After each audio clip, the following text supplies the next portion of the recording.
I've been listening this morning to the report about the 30 hours childcare being brought in. I'm going to link to the post I did a couple of years ago around the universal credit campaign because it's got a lot of similarities. But some things occurring to me as I've been listening.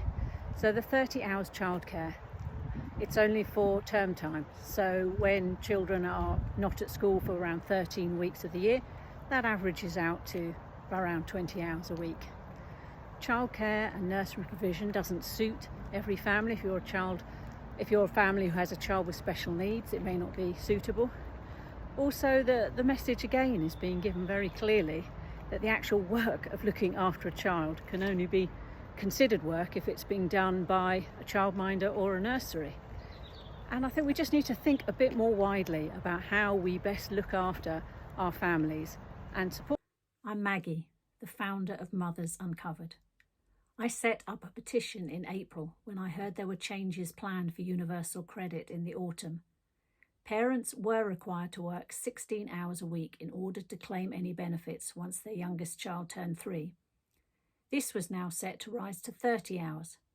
Last night, in the middle of half term, the petition closed with over 23,000 signatures. Today, the DWP have announced the changes with immediate effect. The government states that there is 30 hours of funded childcare available, but this is term time only. So when that's averaged over a year, it's around 21 hours a week. The bulk of parents on universal credit are single mothers. Where is the job that has at least 13 weeks paid holiday a year? That mother will need to work a 40-hour week every week in order to make enough money to cover the weeks without benefits. This mother might have a primary aged child.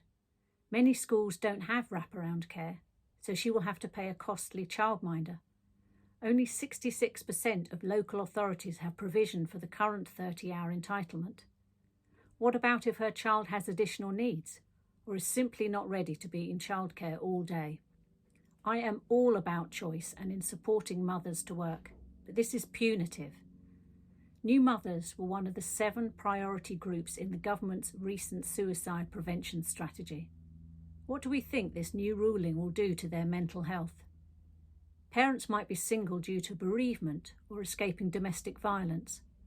And I've also been contacted by many mothers who have partners and also can't manage. The cost of living crisis has had a devastating effect. Lastly, this new ruling devalues parenting. The talk of investment in the early years sounds incredibly hollow when the DWP are placing such undue stress on families. Parenting is valuable work. Children are not in isolation from society. They are the next generation. They deserve better.